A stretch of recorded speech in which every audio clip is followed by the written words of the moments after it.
Welcome to Romera Records virtual cast. Today we have on Nicole Goss. How's it going, Nicole? Good. Thank you so much for having me. It's great to have you on. Yeah, we haven't actually heard each other's voices in a while. It's been, what, 5, 6 years? Something like that. Yeah. So you remember? So when did you leave? Live Minot. We left in March of 2016. Okay. So for everybody who does not know who Nicole is, she is a personal trainer and 1,000 other things. If you, if you get a chance to look at a bio of hers, it's a laundry list of education and things that she's accomplished. So if you could just by all means give everybody like a breakdown of like the education that you've done, and then I guess like what you're currently doing, and I guess just allowing people to know what you do as a career. Sure. Okay, so I went to college and for physical therapy as a physical therapist assistant and graduated in 2008. And right out the gate, I started in an outpatient sports medicine clinic. And I did that for several years until my husband decided to join the military. And so we were sent to Italy. And once we got there, I wasn't allowed to do physical therapy anymore with the SOFA agreement. And so I thought the next best thing, kind of closest to that, still helping people, would be personal training. So I got my personal trainer certification back in 2012. And I've been doing personal training and physical therapy, more personal training, more PRN type physical therapy since 2008, 2012. And we were stationed, how I met you is we were stationed in Minot. And that's when I got CrossFit certified, my L1 cert. And then I opened an affiliate, a CrossFit affiliate at Minot Air Force Base called Warbird CrossFit. And had a couple coaches under me, and we did free classes. I was personal training at the base gym there, and then also was doing PRN work as a physical therapist assistant at Trinity Hospital. And in that meantime, I got USAW, that's a Olympic weightlifting certified, and took some other continuing ed courses for physical therapy, but mainly stuck to like CrossFit type things. So I think I got my mobility cert there. And then we PCS'd in 2016 to Alaska. That's where I am now. And I've been personal training up here and very, very part-time physical therapy and women's health. So I crossed from sports medicine into the women's health area of physical therapy probably about 3 years ago. And just personal training at the base gyms. We have 2 base gyms since it's a joint base, so I bounce back and forth between those gyms. I got CrossFit weightlifting certified up here, got USAPL, so powerlifting certified. I got my pregnancy postpartum athleticism coach certification, and I'm I'm over halfway. I'm 92% done with a prolapse certification. And so that's basically my story. I love coaching. I love training.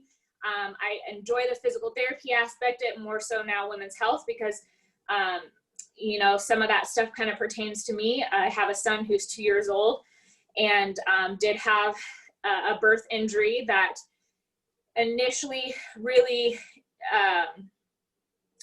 it was a huge blow for me. I mean, I knew that it was a possibility that it could happen. It's very common.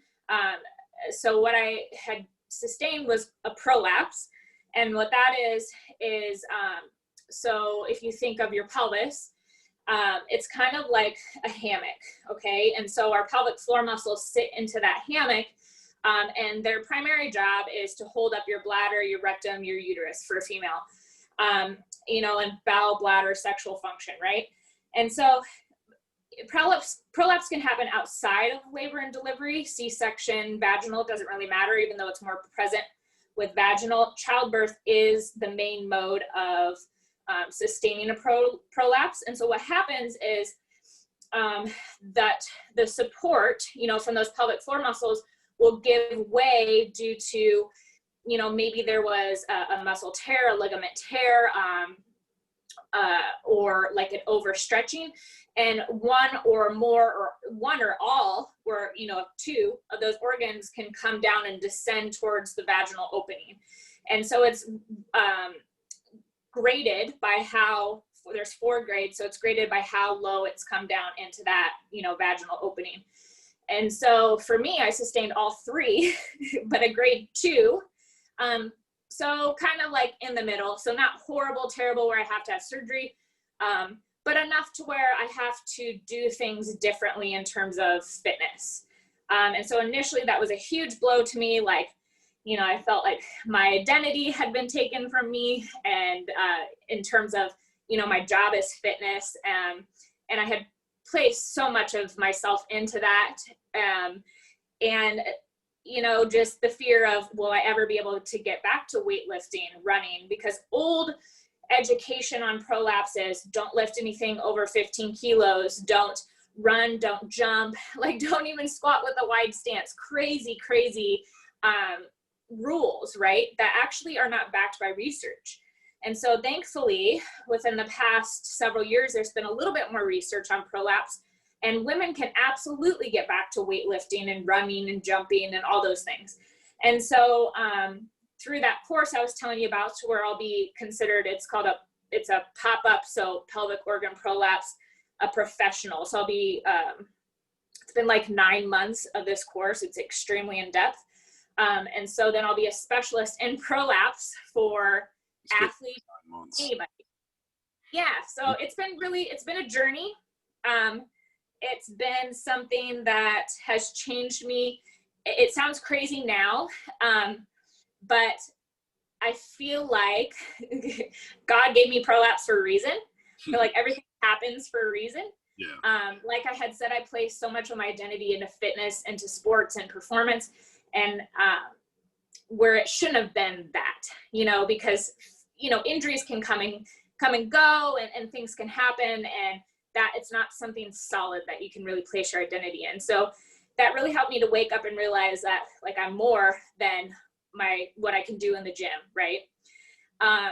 And also too, just being a voice for women, because women's health topics aren't talked about a lot, but think about it, especially in the personal training industry, a very large minority or majority of clients are females. Yeah. And so, if trainers and coaches don't have any knowledge when it comes to, stress urinary incontinence, when somebody leaks if they run or jump, or diastasis, which is something that can be sustained. It happens during pregnancy, but is something that can be difficult for women postpartum. It's kind of the stretching of your rectus abdominis at midline during pregnancy. So there's all these just different core and pelvic health concerns that a very large majority of women will experience at some point in their life. And if trainers and coaches don't know how to approach that, then we're doing a huge disservice to these clients.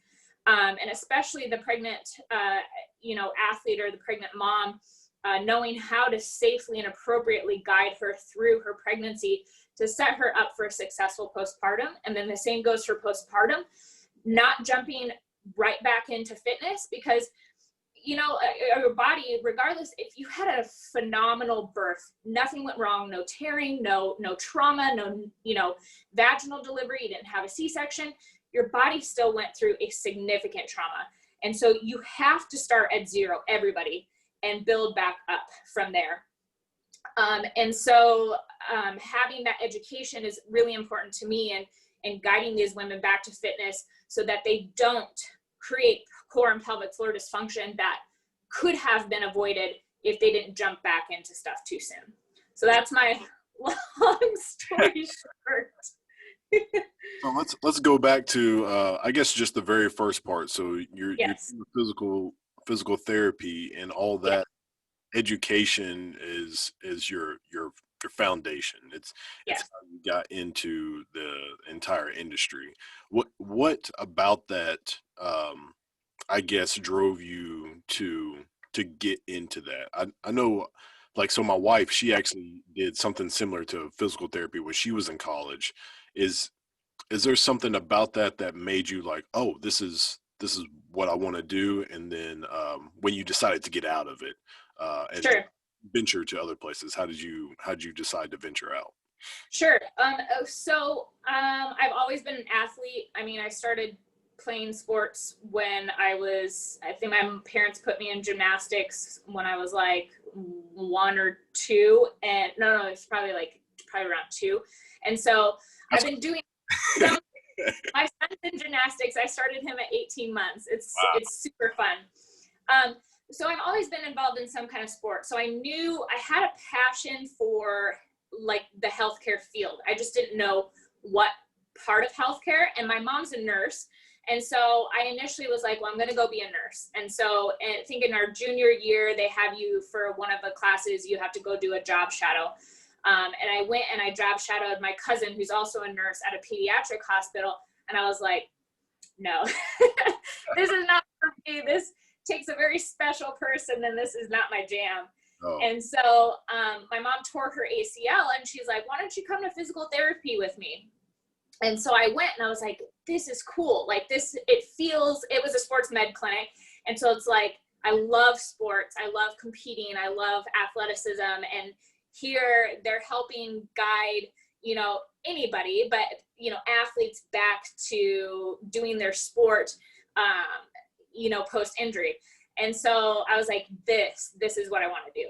And I think I did another job shadow just to make sure before I actually applied to go to the physical therapy program in Omaha.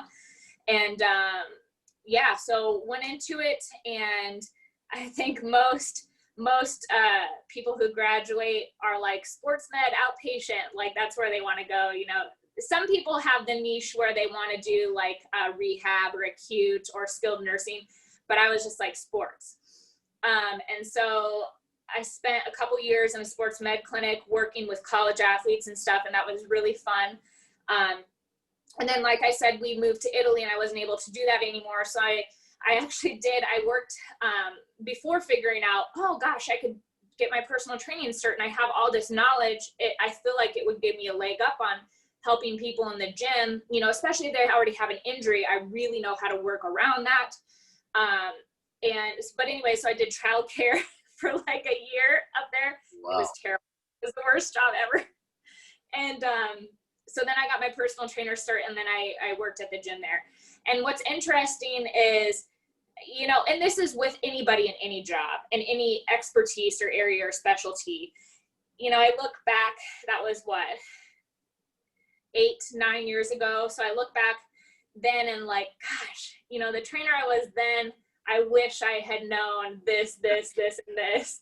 And that's the beauty of it, is like how you evolve and you grow and you adapt. But like the things that I would say or do or have clients, do, or just the beliefs that I had, the biases that I had, are just now I'm like, like I wish I could go back in time and change it. But those things made me better and got me to where I am today. And I feel there's always growth. And so I'm constantly like searching and, trying to educate myself, because health and fitness, medical field it's constantly changing. Things that we thought 5 years ago are, totally different now. So, yeah. So you said that you were doing the physical therapy, then you were working with the college athletes and everything, then you moved to Italy. So when Yeah. did Adam come into play? So Adam and I have been together since we were 15. Oh And my! I didn't know that. That's crazy. Yes. Yeah. So we started dating when our parents didn't allow us to date till we were 16, but we met like in the fall before we turned 16. We were 15. And yeah, we dated all through literally. So I graduated college on a Friday, or no, it would have been on a Wednesday. Graduated college on a Wednesday. We got married on that Friday. Wow. And then he worked for his dad. His dad owned his own construction company. And he had gone 1 year of Bible college, and he just decided, this wasn't my calling. Like, I really don't feel called to go into ministry or worship or anything like that. But I feel like God is calling me to go to the military. And so that was a huge blessing for us, because that's when the economy crashed. What was that, 2010? yeah, so that's when the economy crashed and his dad's business went completely bankrupt. And so he had joined before that, and as a security forces guy. And so that was huge for us, because otherwise, he had 1 year of college, he had construction skills, but that, was not going to be a viable option at that point. So the military really saved us. And then, like I said, we were in Italy for 3 years.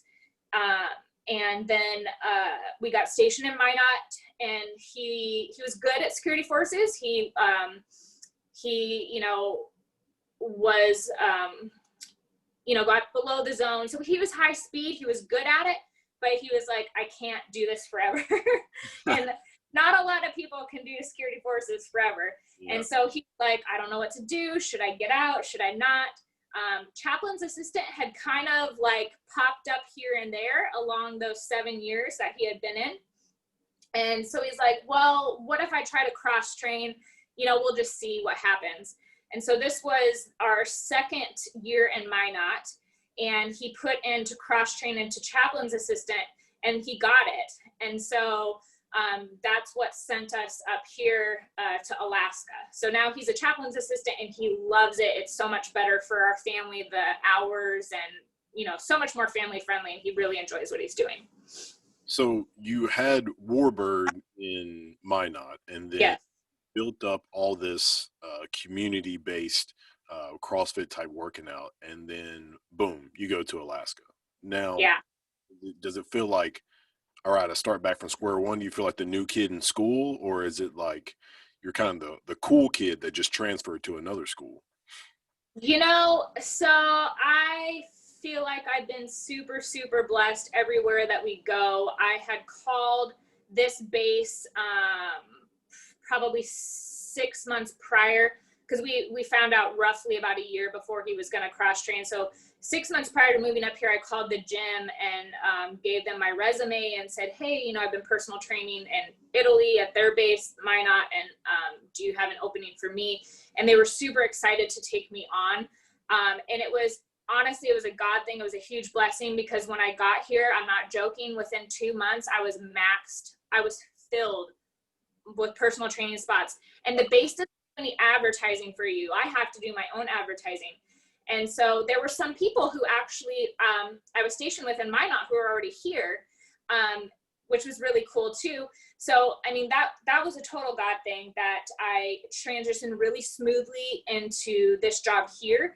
And then CrossFit as well. I called up a gym and told him, gave him my background, and he hired me right away. And so I was coaching CrossFit a couple days a week there, and then personal training on base. And so it felt like a really smooth transition. There's always, in the military, whenever you move anywhere, you are still starting. You're trying to, build your reputation and everything like that. And so, but I felt like it was a good move. It was a smooth transition. Yeah. It's a pretty crazy thing, just the military in general, for a spouse. You just have to, you go wherever your spouse goes, and then you're starting over, which it can be kind of refreshing, because, always something new. You had been out of the country before you went to Italy?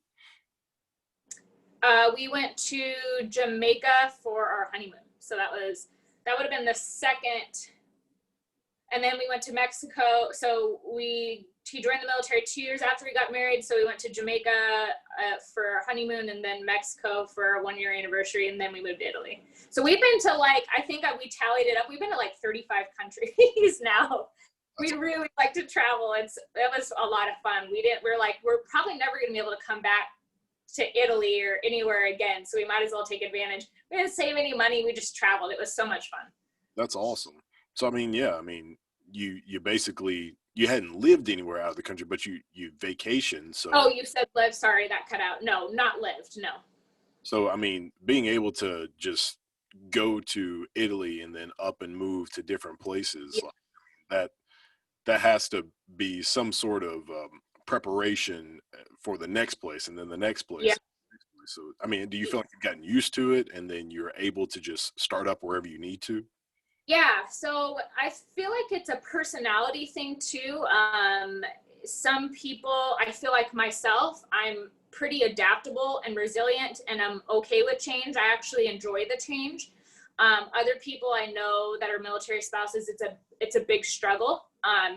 It's hard to connect with people. It's hard to find friends, feel like you belong, and or having you establish friends here and then they PCS. And I know that's going to be really hard it is hard on kids too. And so that is one of kind of something that I'm a little nervous about, with my kids. But I think if we can show that we're adaptable, resilient, and we can get involved in community and make connections and stuff, I hope that the transitions will be smoother.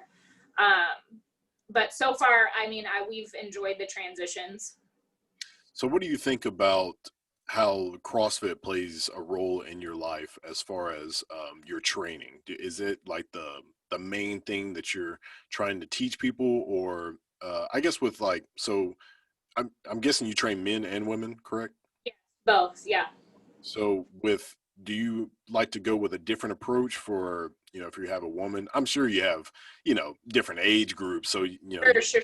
you're not going to start out your 60-year-old woman with like, all right, let's do 10 sets of 10 deadlifts. All right, let's go, let's get it. So, Um, what's your, I guess your strategy when you attack certain clients?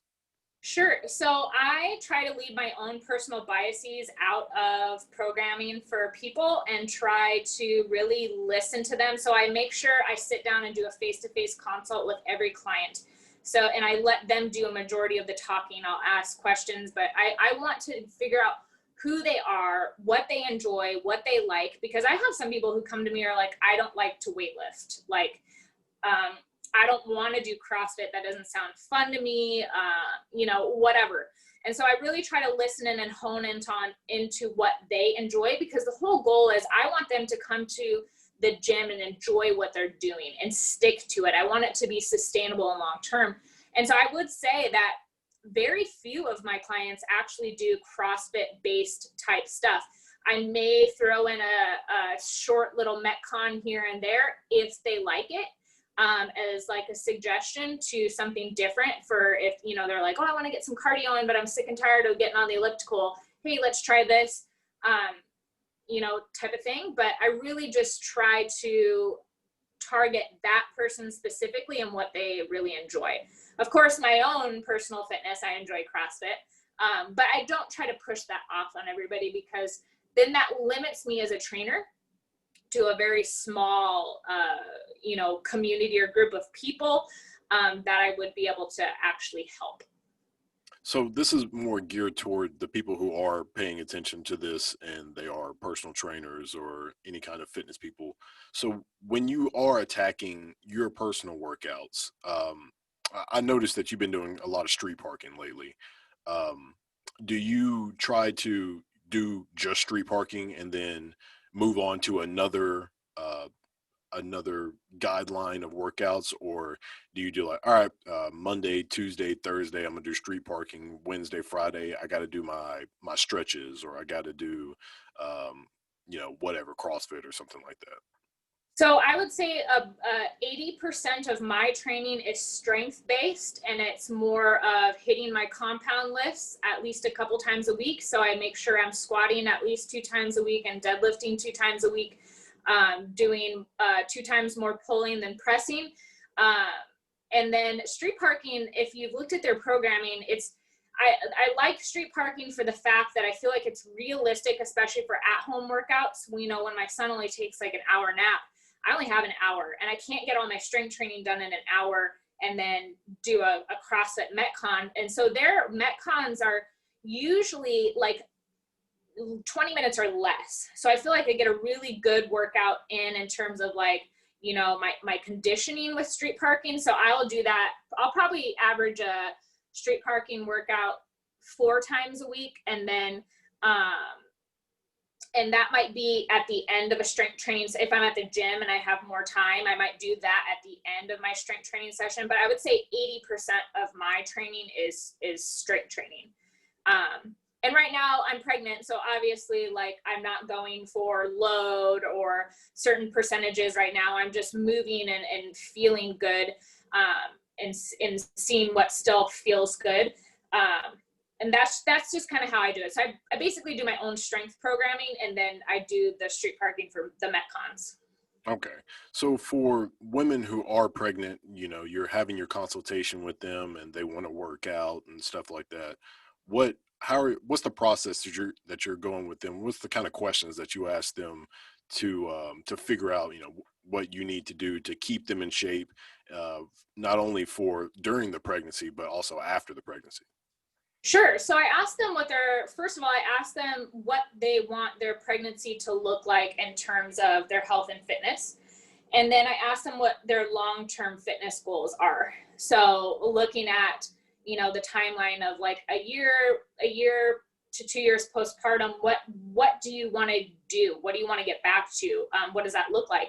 And then the biggest thing that we tackle first is mindset, because there is a huge pendulum swing in messaging towards women for fitness. It's getting a lot better because people like myself who are pregnancy postpartum athleticism coaches who have that specialized training that is backed by current research with core and pelvic floor at the forefront. The pendulum is either you really shouldn't work out anymore, only do like yoga and swim and walk, or be a badass and do everything you did before and keep going. Yeah. And so my goal is to try to get them to attack that athlete brain mindset, which is really hard to do, which is you kind of push away outside of pregnancy. Athlete brain can be really beneficial, especially in a competitive setting where you kind of push away that pain. You push through the pain. You tell yourself, okay, I can do a little bit more. Pregnancy is not the time for that. So we try to shift mindset first to this middle of, okay, what I do now is either going to set me up for really successful, smooth recovery postpartum to get me back to my long-term goals, or it could potentially set me up for a big setback that it's going to take a lot longer, and then I'm going to have core and pelvic health considerations that I'm really going to have to deal with, and it will make it a challenge to get back to those things.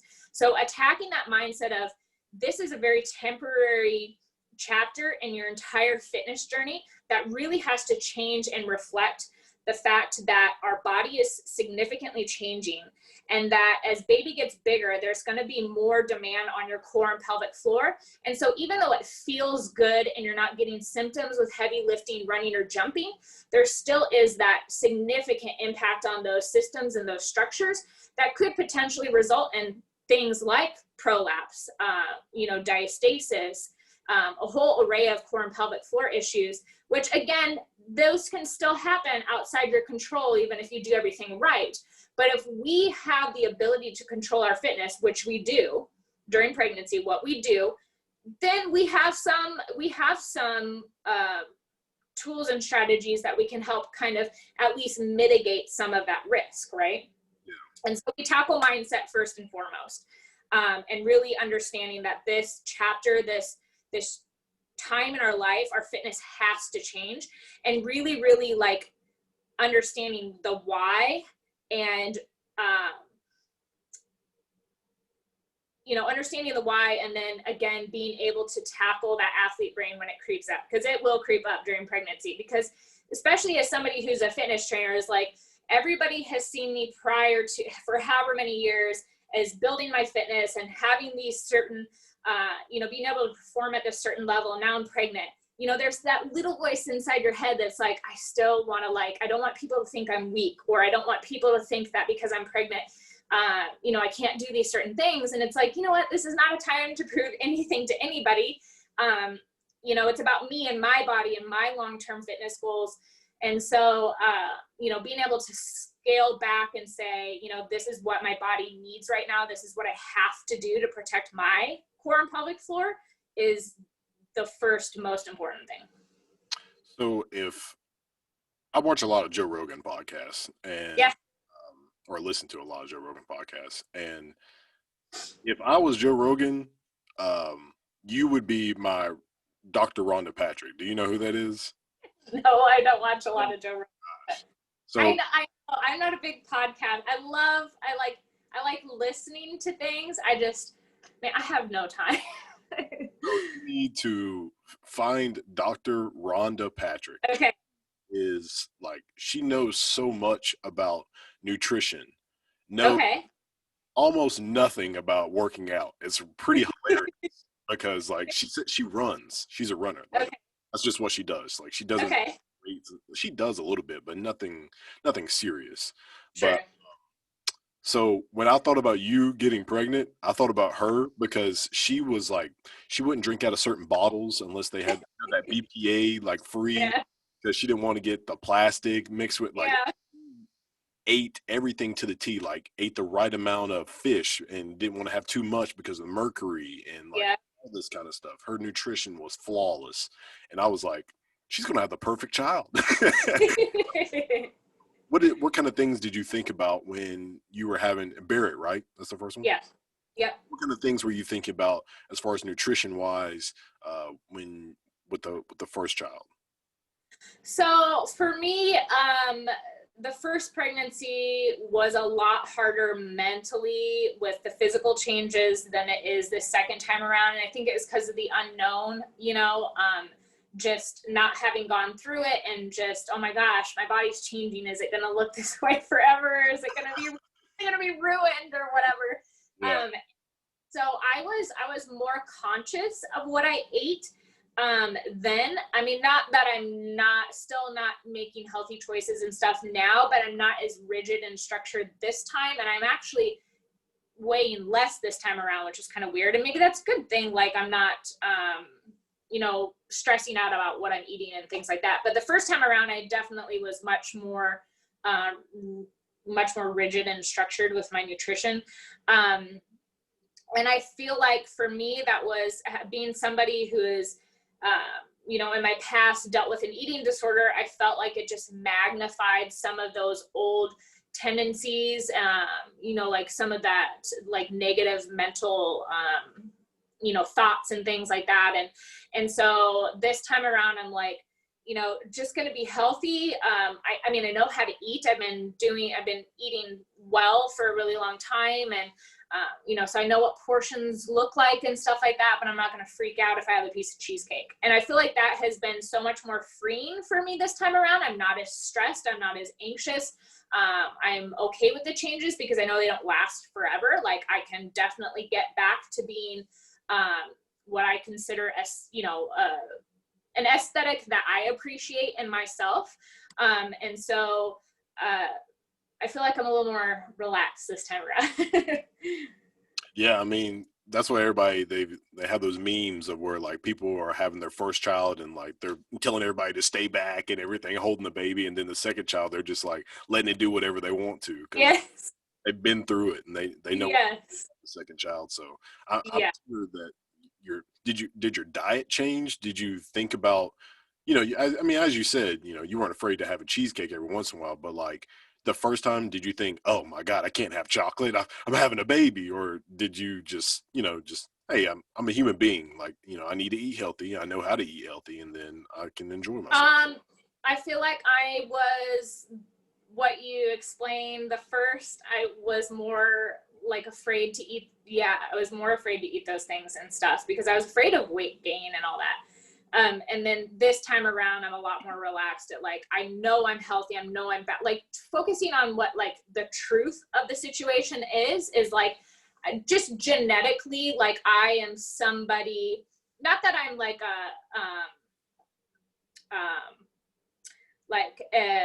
is it endomorph? Is this like smaller? Is it endomorph? I think so. I'm a mesomorph, so I'm in the middle. So I can build muscle well. I can put on a little bit of fat, but I'm also not super, super skinny. And so I feel like I know my body really well to know like, I can have a piece of chocolate every day and it's going to be okay. Which a lot of people don't really understand. Like people don't take time to understand what they're eating. Like we've been eating since we were born, but Yes. we don't really understand what food does to our bodies. Like people Right. I'm bloated and I feel fat. Why do I feel this way? Well, what did you just eat? So Yeah, I think a lot of times that's a lot of people's problem. They just don't pay attention to what they're eating. sure. They don't pay attention to the effects afterwards. Like a lot of Right, people are lactose intolerant, but they don't even know it. They just know right. they have ice cream, their stomach hurts. It's like that's because Yes. you're lactose intolerant. So is there anything that you, I guess, specifically try to recommend to your clients or anything like that? Is there a As certain, far as nutrition? yeah, as far as nutrition, is there a certain person that you like, hey, go follow Yeah. this person, or is there a certain regimen, a certain meal plan that you'd like to recommend? So I personally believe that it's outside my scope of practice to do meal plans for clients because I didn't go to school for nutrition. I have an ACE nutrition cert, but honestly, I did it in like 2 days. And so it gives you just the general idea of nutrition. And when you take a person into account, you have to take the whole person. We're talking hormones, male to female, their sleep habits, their, stress, um, where they're at, especially as a female, like I said, their hormonal cycle, where they're at in, maybe they had a baby and they're breastfeeding, or maybe they're perimenopause. Maybe they're an athlete who has, like you said, lactose intolerance and things like that. So I feel like meal plans are very much outside my scope of practice. And to also recommend one way of eating, I don't necessarily agree with that because everybody is entirely different. Everybody's body responds to food very differently. And so I network with dietitians locally. And then I do have some dietitians that I network with that are on, social media, Instagram, so that if I have somebody who is not a client here locally who contacts me on Instagram or Facebook, that I can refer them to that person. Registered dietitians, they go to school for many, many years. They are the professionals and the specialists in nutrition, and they are the appropriate source to give meal plans to clients. So my clients choose to work with an RD also. And I think that's really important because nutrition is a very significant piece to performance and goals, whether it be weight loss or, like I said, sports performance, or again, breastfeeding, maybe you have diabetes, PCOS, whatever. And so I think it's really, really important to not only invest your time in personal training, but to really take that money and invest your time into a nutrition specialist, because people will spend their lifetime trying to try any and every quick fix diet, whatever, and struggle and never ever get to a place where it's a lifestyle change or sustainable. And they've spent hundreds, if not thousands of dollars along this lifespan, where they really should have and could have gone to the nutrition specialist, a registered dietitian, learned how to eat, learned the science and the research behind nutrition, what they need for their body so that they can make long-term sustainable results. You're saving money. And then you're not going through this yo-yo cycle of like, I'm trying keto this year and I've lost all this weight, but then I went back to normal eating and I gained it all back. And so that's why it's really important for me for my clients and the people that I work with, is to go to that professional. Like, you're coming to me for fitness professional help. You're not YouTubing, because you know that you can't replicate form well by watching a YouTube video, so that's why you're coming to me. Same thing goes with your nutrition. You need to go to a professional.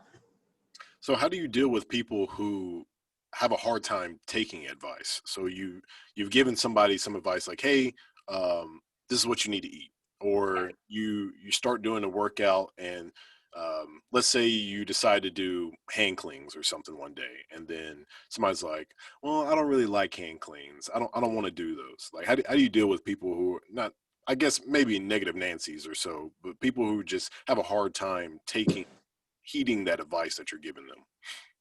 So so this has been a learning part of my journey. And initially I would take that personally. Like way, way back in, my career, I would take that personally. And, really, if they would complain about, I've been trying to do, or, they would say like, I'm really not getting to my goals, and I thought I'd lose more weight. And then I do some digging and find out, okay, well, you've only actually been doing the workouts like 2 days a week. And, you're only been really sticking to your nutrition like 50%. And so then I would be like, just like drill it in, like, this is why. And I felt like that was a turnoff to people. And there's a couple. So what now, how I am is I don't take it personal. Because as long as I know at the end of the day, I gave them the education, the research, the knowledge, and the tools to get to where they want to go. And I don't harp on them, but at least they know it's their choice what they decide to do outside the gym or, on their own time. And so if they don't get to their goals, then, we'll have and then if they say something to me like, I just felt like this would be faster. We have a real heart to heart about, you have to find that balance for yourself. I understand, you look at this Instagram person and you see they're super, super fit. Well, they may not have kids. They may not have a full-time job. They can spend many, many hours dedicated towards this. They're very consistent. They're very structured. They're very realistic, or not realistic. What was I going to say? They're very, I don't know. There was a word that I was just going to say, but anyways, rigid. And, is that sustainable for you? Is that realistic for you? And if it's truly not, because you have 3 kids and you have a full-time job, then we need to be realistic about what your results are going to be. It's going to be slower. It's going to take more time. And so I really want, I don't want people to, I want them to like understand that and know that it's okay to be healthy. I'm exercising. I'm making better food choices. I have more energy. And you know what? Those are really big wins. Now I'm able to keep up with my kids but maybe my pant size didn't come down. Okay. So that's a huge win, really. But then also have the other side of it is if you really want this goal, you got to be consistent. You have to be more structured. You are going to have to give up some things. There is going to have to be a give and take because nobody just gets results by just like kind of slightly. I mean, if you get little results, you get what you put in, right? Yeah. And so I try to just really like be empathetic and meet them where they're at and like, okay, let's talk about the hard truths, but also let's figure out what is realistic and what's balanced for you. And let's be okay with that. And some people just don't want to do what you say. And then again, at the end of the day, if at least I gave them that education, at least I gave them the tools and they know about it, but they choose not to do anything about it, that's on them. That's what they have to deal with. And I'm not going to carry that weight on my shoulders. So what's a day in the life of Nicole? Like, so you've got the one, is it 18 months now? No, so Barrett just turned 2 on Monday. Okay. So you've got a 2-year-old, you're pregnant now. You're doing all the 1,000 things that you do. What's a day in the life like? So right now, I have been laid off at my physical therapy job because of COVID, because they just don't have the numbers, which is fine. But I've been personal training about 3 days a week. And I feel like that's a really good balance because I want to spend, Barrett's before he goes to school is not a very long time. It's only a couple more years and then he'll go to, preschool and kindergarten. And so I want to spend more time with him. And so the 3 days a week he goes to a friend's house and that's when I train. And I'm training clients from, well, now because of COVID, the gym has kind of some rules on the hours that I can train, but it's pretty much 9 to 5 is what I'm doing. And then on the days that I'm off, I do a lot of programming for people online as well. I have people who contact me via Instagram or Facebook. And so I'm doing some online training. So during his naps, like I'm doing stuff like that, or I'm doing my own workout, which is important to me. And then just playing with him and trying to keep up with him. I take him to gymnastics. We try to do fun things. So that it's not as intense as it used to be. I used to train clients 6 days a week. So, been a big shift, but it's been really good. I'm really enjoying it. It feels like a really good balance for me. So when you aren't pregnant, what like type of workouts are you striving for? Like, do you have specific goals? Like, I want to be able to run a 6-minute mile, or I want to be able to squat, whatever. Do you have specific goals you ever try to reach? So during pregnancy, no, I don't have any goals. I don't have any like I don't have any because you shouldn't be max lifting, and after the second trimester, because of the high demand on the pelvic floor, you shouldn't be running anyways. And so my goal is to just move and to feel good and at least get 4 days of strength training in a week. That's my goal, and get a couple Metcons in. And I guess I would say really keeping glutes and hips strong, because your glutes are really important, key into helping your pelvic floor being able to function really well. If you have weak glutes, your pelvic floor really has to overcompensate, and that can cause some problems. So really like strong hips and glutes is really, really important. And so that's a big one, making sure I'm doing some accessory work to keep, those muscles strong. Yeah, just moving to feel good. Yeah. I wish I could have goals, but it's really just not the time. If I didn't have this education, oh gosh, I'm sure I'd be like, I want to PR this and I want to do this. But because I have that education and because I have prolapse, like I have to be really careful. I have to be very intentional. And I know this chapter has to change for a really good reason. And it's not forever. It's just for now. What are some go-to people that you really pay attention to frequently to gain information from? So since I've shifted a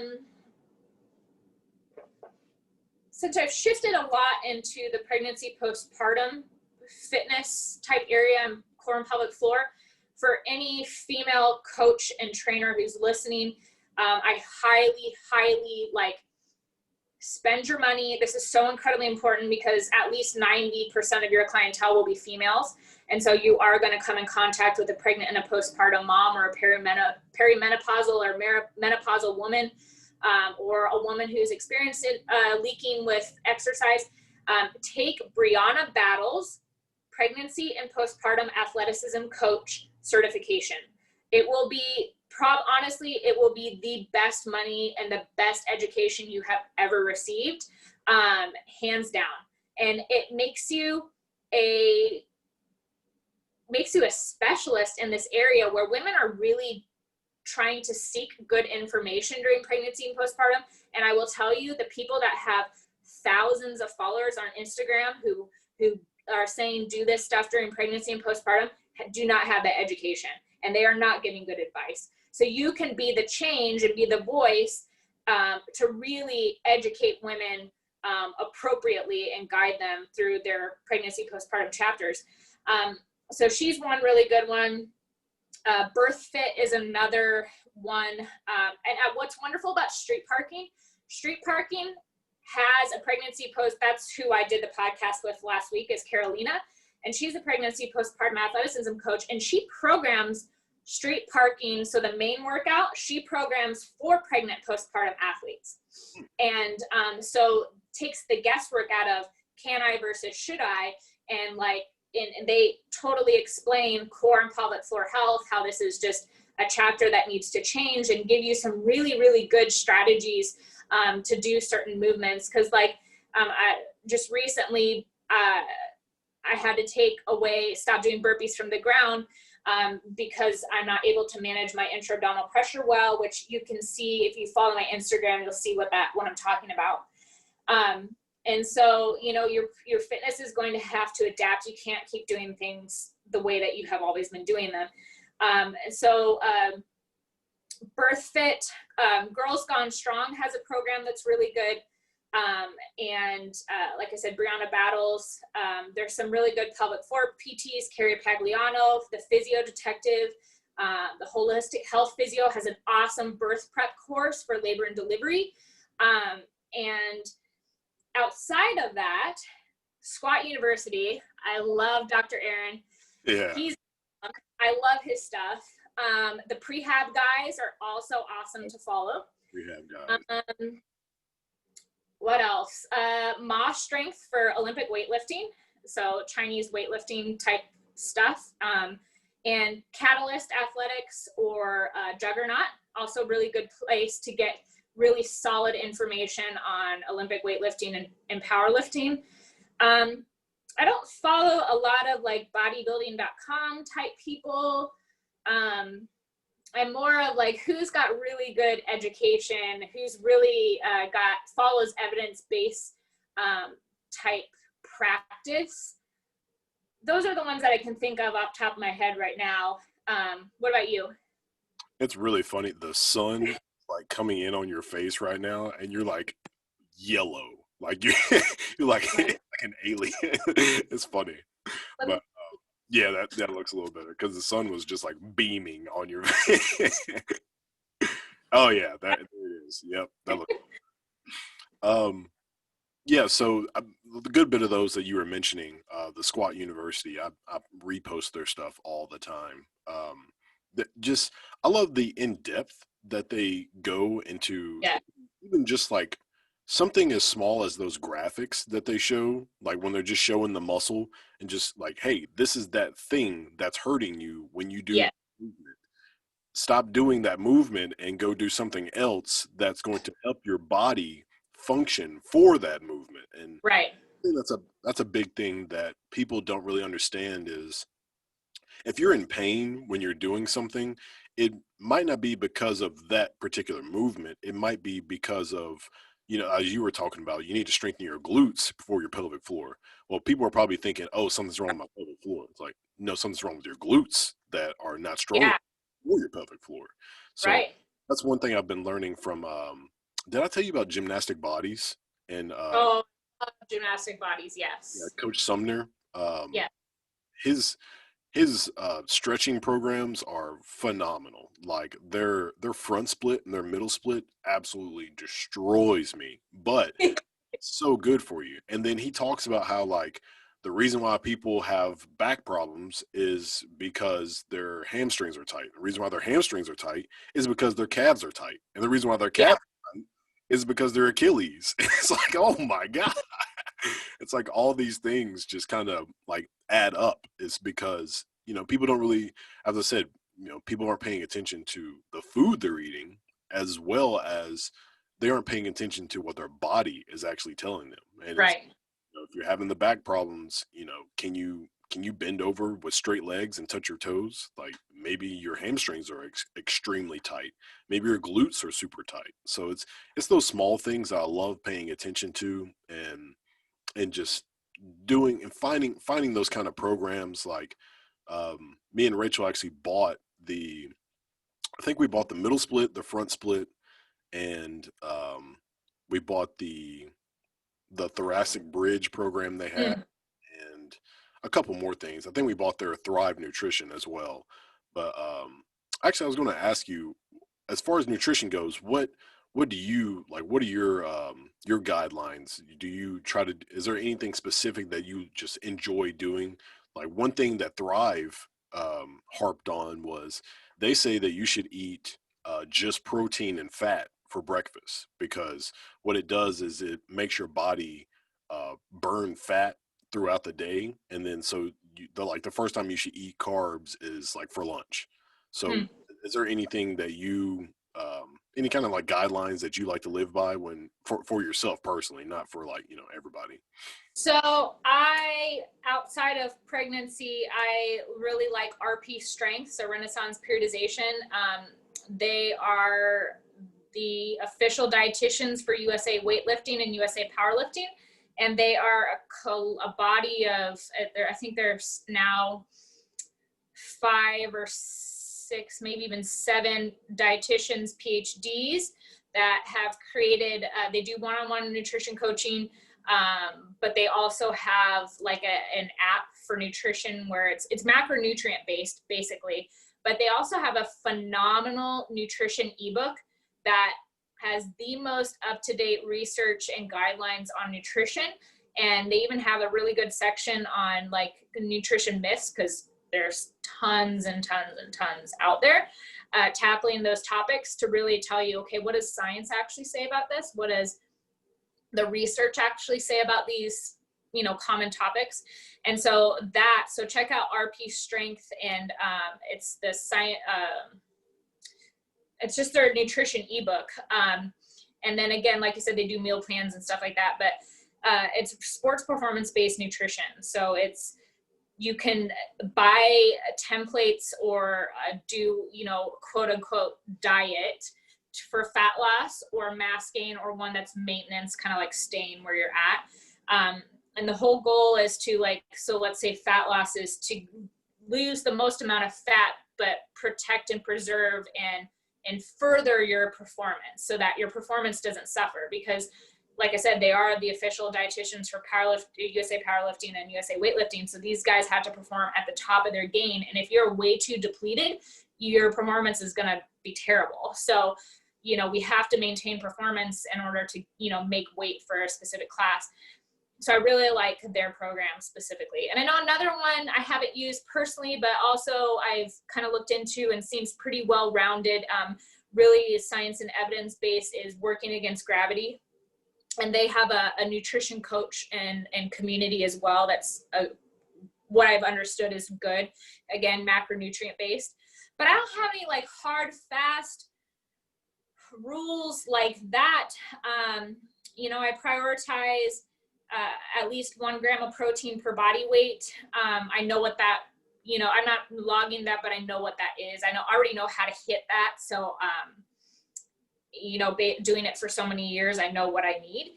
And then depending on my training that day, my carbs are going to adjust. I need more carbs on a heavier training day, and I don't need as much on a rest day or whatever. So, and then,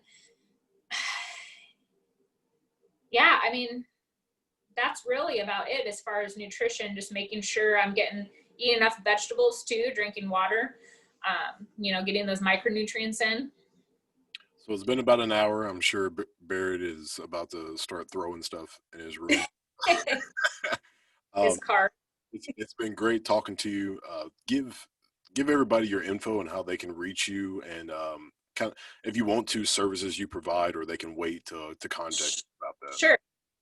So I do a lot more on my Instagram. I have a Facebook, but I don't do as much on there. But my Instagram is where I really post the bulk of my information, and I try to post a good amount of reputable information about nutrition, pregnancy, postpartum, just general fitness, strength university type stuff, or squat university, in my stories daily.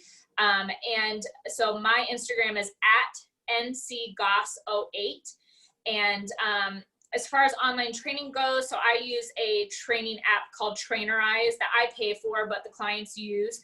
And that's where I input their workouts. They can, their Fitbit or Apple Watch can sync to it, or MyFitnessPal. They can keep track of their body weight, photos, sleep, nutrition, everything under this one app. And so I do their weekly programming. So if you're interested in just weekly programming, I do weekly programming. Otherwise, I also do FaceTime, Skype, or Zoom sessions, an hour long for online type stuff as well. And then obviously in-person sessions here in Alaska at Joint Base Elmendorf or Judson. But yeah, that's probably the best place to contact me is at ncgoss08. Awesome. Well, thank you again for taking your time out, and maybe we could do this again. I know. Yes. Hour would basically fit your whole life, so definitely thank you so much for having me. It was so good to talk to you and see you. Absolutely. Well, everybody, thank you for tuning in, and see you next time.